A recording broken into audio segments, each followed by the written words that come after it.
네, 안녕하세요. 부동산학 개론을 강의하는 이동규입니다. 자, 오늘은 두 번째 강의 시간이 되겠네요.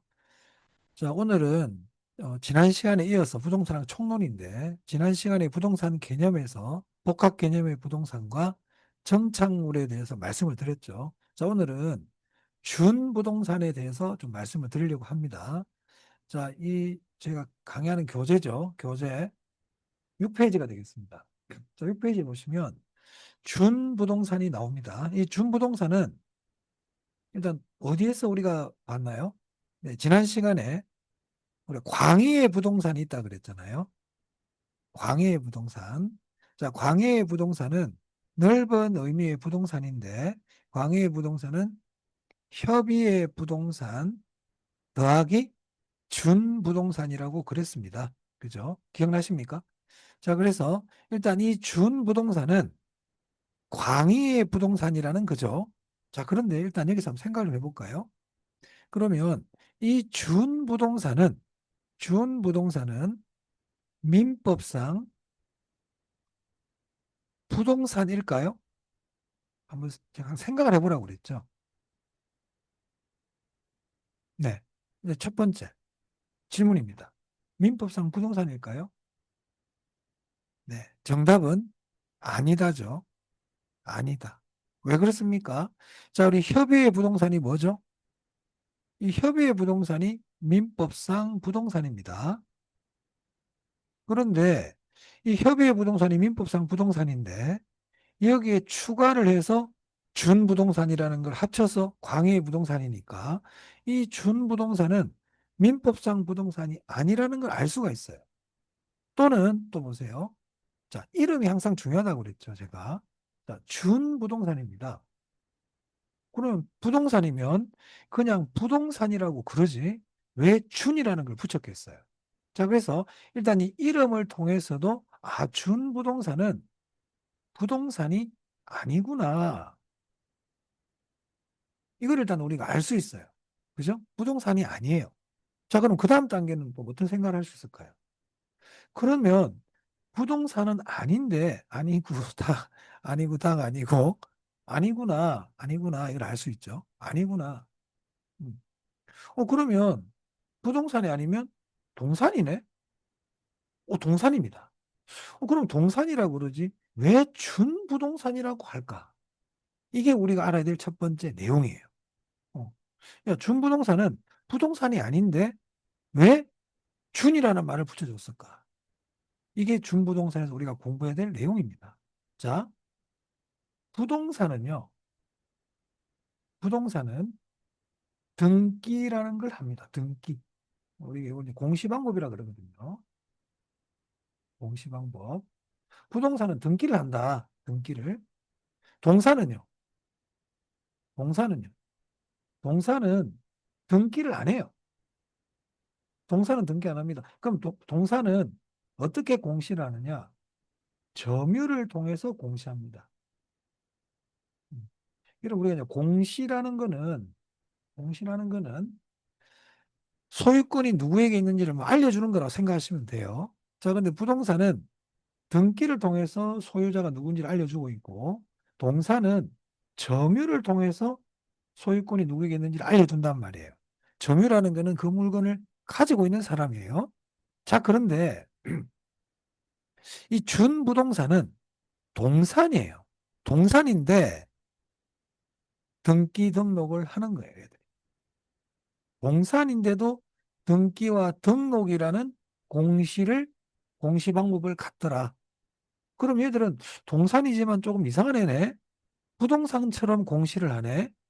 그럼 얘들은 이름을 우리가 준부동산이라고 붙여서 부동산처럼 취급해 주자. 이게 준부동산이에요. 오케이?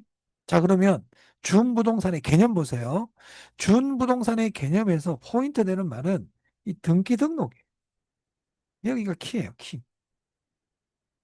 또는 부동산과 유사한 공시 방법이에요.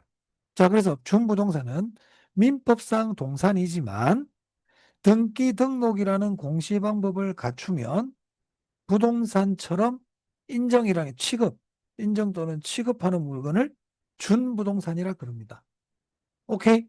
자, 그러면 지우고요. 자, 여러분 이거 보지 말고 준부동산이 뭐라고요? 네, 준부동산은 부동산은 아니야. 부동산은 아닌데 등기, 등록, 등기, 등록이라는 공시 방법을 갖추고 있기 때문에 부동산으로 인정해주는 부동산으로 취급해주는 물건이야. 이게 준부동산. 오케이? 그럼 중요한 말은 등기, 등록 또는 부동산과 유사한 공시 방법 이런 말이 키워드예요. 오케이? 자, 그러면 준부동산에서 우리가 알아야 될 첫 번째 내용, 이게 첫 번째 알아야 될 내용입니다. 자, 두 번째. 그러면 등기와 등록이라는 공시 방법을 갖추는데 준부동산은 그러면 어떤 물건은 등기를 하고 어떤 물건은 등록을 하느냐를 알아야 돼요. 이게 최근에 시험에 출제가 된 적이 있어요. 자, 그래서 요 1번을 암기합니다. 이거 암기해야 돼. 이게 우리가 알아야 될 두 번째야. 자, 등기 대상물이에요. 등기 대상물, 등기하는 물건입니다. 재단, 공장재단, 광업재단, 그리고 임목, 나무입니다. 선박. 자, 선박은요, 20톤 이상만 등기할 수 있어요. 20톤 미만의 선박은 등기할 수 없어요. 그러면 등기를 할 수 없으면 그건 당연히 그는 준부동산이 아니에요. 등기를 할 수 있어야 돼요. 자, 그래서 이 등기 대상물은 암기한다. 암기한다. 그러면 이걸 뺀 나머지 자동차라든지 건설기계, 항공기, 어업권, 광업권 이 전부 다 준부동산이거든요. 우리 자동차도 준부동산입니다. 하지만 얘들은 다 등록합니다. 그럼 이거 어떻게 하려고요? 다 외우려고?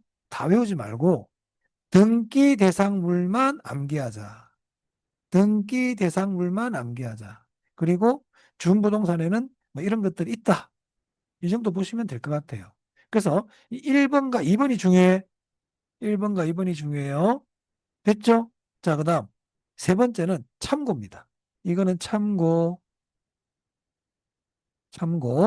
그러면 준부동산은 부동산은 아닌데 부동산처럼 취급해줄게. 부동산처럼 인정해줄게. 이런 얘기잖아요. 그러면 부동산으로 취급해주고 부동산으로 인정해주면 어떤 효과가 있는데? 네. 첫 번째는요. 저당권의 객체가 될 수 있어요. 자, 요거는 뭔지 조금 여러분들이 이해를 하시면 좋겠어요. 자, 여러분, 저당이라는 게 뭘까요? 저당. 네, 저당은 여러분 많이 쓰시죠? 네. 어떨 때 많이 씁니까? 돈 빌릴 때, 대출 받을 때, 돈 빌릴 때. 이때 우리가 저당이라는 말을 쓰죠. 자, 그럼 이 저당은요, 담보예요. 담보를 제공하는 것을 저당이라 그래요. 그런데 우리가 담보를 제공할 때 부동산을 담보로 제공할 수 있나요? 뭐 제공할 수 있죠. 우리 아파트 담보대출 받잖아요. 그죠? 이걸 저당이라 그래요. 그래서 저당은 부동산을 담보로 제공하고 대출을 받는 것을 저당이라 그래요. 동산에는 저당이라는 말을 쓰지 않습니다. 자, 그러면 동산도 담보로 제공할 수 있나요? 할 수 있죠. 전당포 생각하시면 돼요. 전당포에 목걸이를 담보로 제공하고 돈을 빌리잖아요. 그죠? 그러면 동산을 담보로 제공하는 것을 저당이라고 그럴까요? 아닙니다. 이거는 질권이라고 그럽니다. 우리 부동산 담보 제공은 나중에 저당권이라 그러죠. 그래서 여기서 부동산과 동산은 담보로 제공할 수 있어. 그런데 부동산을 담보로 제공하는 것을 저당이라 그러고 동산을 담보로 제공하는 것을 질권이라 그런다. 자, 그럼 이들의 차이점도 간단하게 한번 볼까요? 저당과 질권의 차이점. 자, 여러분 목걸이를 전당포에 담보로 제공했어요. 그러면 전당포 사장님이 돈을 주면서 목걸이도 돌려줍니까? 목걸이는 두고 가라고 그럽니까? 두고 가라고 그럽니다. 그죠? 가지고 갈 수 없어요. 자, 그런데 우리 아파트. 자, 아파트 담보대출을 받습니다. 자, 아파트 담보대출을 받으면 이건 이제 저당이죠. 저당. 그럼 은행에 가서 아파트 담보대출을 받았어요. 그러면 은행에서 아파트를 가져오라 그럽니까? 아파트 가지고 가지고 우리 은행 건물 이 주차장에 갖다 놓으세요. 이렇게 하나요?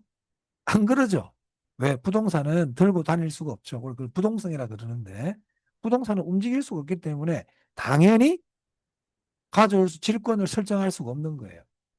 이게 이해되시죠? 자, 그러면 자동차 한번 볼까요?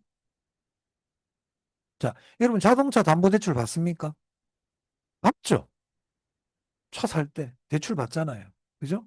그러면 내가 자동차를 담보로 제공하고 만약에 캐피탈에서 대출을 받았습니다. 그러면 캐피탈에서 대출 1,000만 원 해주면서 자동차 주차장에 파킹해놓고 키 여기 보관해 맡겨놓고 가세요 그럽니까? 안 그러면 여러분들은 차를 계속 타고 다닙니까? 계속 타고 다니죠. 그럼 왜 그럼 가능합니까? 네. 자, 우리 부동산은 이제 아파트 한번 보세요. 아파트는 등기부 등본 있잖아요. 등기부 등본. 그죠? 등기를 하니까. 등기를 하니까 등기부 등본이 있는 거야. 그럼 이 등기부 등본에 저당권을 설정하잖아요. 그죠? 자, 자동차 한번 볼까요? 자동차는 등록하거든요. 동산이지만 등록한다고. 그러니까 준부동산이에요. 그래서 자동차 등록 원부가 있어요. 그럼 자동차 등록 원부에 이 담보에 대한 내용을 설정을 잡는 거죠. 이게 저당이죠. 저당. 오케이? 그렇기 때문에 준부동산은 동산이지만 등기와 등록을 하기 때문에 질권이 아니고 저당권의 객체가 대상입니다. 저당권의 대상이 된다는 거예요. 오케이? 네. 요거는 좀 이해하셨으면 좋겠어요. 그리고 감정평가의 대상이 당연히 될 수 있고요. 중개의 대상이 될 수도 있어요. 하지만 현재 현행 우리나라 중개법에서는 자동차라든지 선박은 중개의 대상이 안 되죠. 법정 중개 대상물은 아니지만 우리 학계로는 법을 공부하는 게 아니고 이론을 공부하는 거기 때문에 이론적으로는 중개의 대상이 될 수 있다는 겁니다. 부동산처럼 취급하기 때문에. 되셨나요? 자, 그래서 오늘 준부동산에 대해서 봤습니다. 자, 준부동산은 광해의 부동산입니다. 준부동산은 광해의 부동산입니다. 이 말은 민법상 부동산은 아니라는 뜻입니다. 민법상 부동산은 협의니까. 그래서 첫 번째 준부동산은 개념이 중요하다. 등기, 등록, 부동산처럼 인정해 줄게. 자, 그러면 여기서 등기하는 물건이 있고 등록하는 물건이 있다. 등기하는 물건이 있는데 얘는 외우자. 외우자. 이 두 가지가 중요. 그러면 준부동산이 되면 어떤 효과가 있는데 저당권의 객체가 될 수 있어. 그래서 자동차를 압류할 때는 자동차의 압류를 표시한다. 자동차 등록 원부의 압류를 표시한다. 그렇습니다. 등록 원부의 압류를 표시하는 겁니다. 우리가 동사는 압류를 어떻게 하냐면 빨간 딱지를 붙입니다. 그렇죠? 하지만 자동차는 압류할 때 자동차 압류에 빨간 딱지 붙입니까? 아니죠. 자동차 등록 원부의 압류를 표시합니다. 우리가 아파트를 압류할 때도 아파트 등기부 등본에 압류를 표시하는 것처럼 그렇죠. 그래서 자동차는 동산이지만 부동산처럼 취급한다는 게 그런 의미입니다. 되셨나요? 자, 오늘은 준부동산에 대한 걸 공부했습니다. 자, 이 외에 제 이론서에 대한 기타 강의 내용은 또 다른 추가적인 강의는 아래 링크와 더보기에 나와 있는 링크를 참고하시면 감사하겠습니다. 자, 오늘도 강의 들어주셔서 감사합니다.